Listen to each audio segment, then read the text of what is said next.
All right, howdy folks. Farmer Devin here, doing a quick little video. I'm going to do a walk around the property.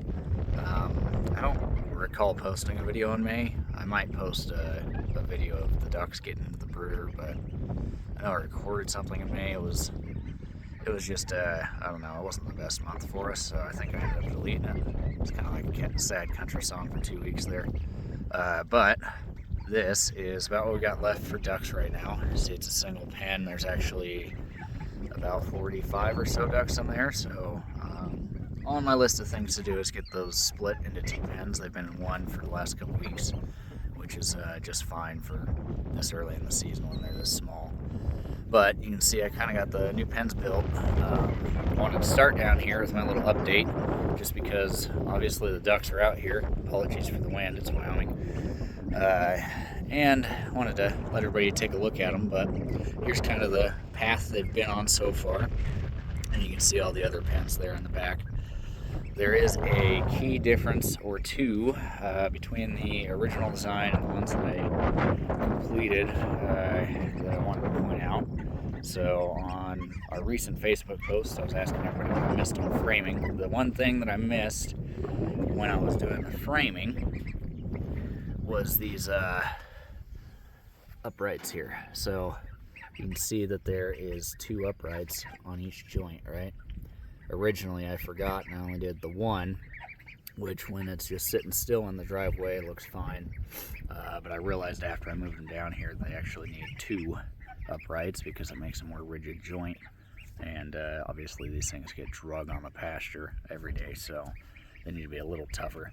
There's another problem that we've had, and that has nothing to do with the framing. I didn't really figure this out until I got back on days off again here yesterday.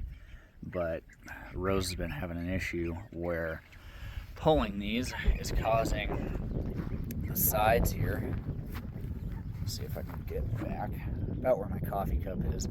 The side joints are starting to pull inwards towards the center, and then you can kind of see that front joint, there's a little hop along. That was part of how last month was so poor. She got ran over, and she's gaining mobility again, but yeah, broke her pelvis, minor fracture. Other than that, pretty decent. I thought she was going to end up having, like, a compound fracture and a whole bunch of breaks in her leg, but she did all right.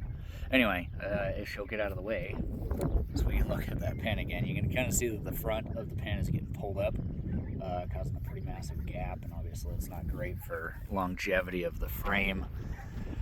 So the reason for that, you can kind of see, or probably saw when I was looking at it last, that the tin on that is basically some of my leftover aluminum soffit material from Menards, because for whatever reason it seems like it's almost impossible to find sheet aluminum in this area. I can find like thin gauge steel all day long, or I can find this little soffit material that's aluminum. That's about it.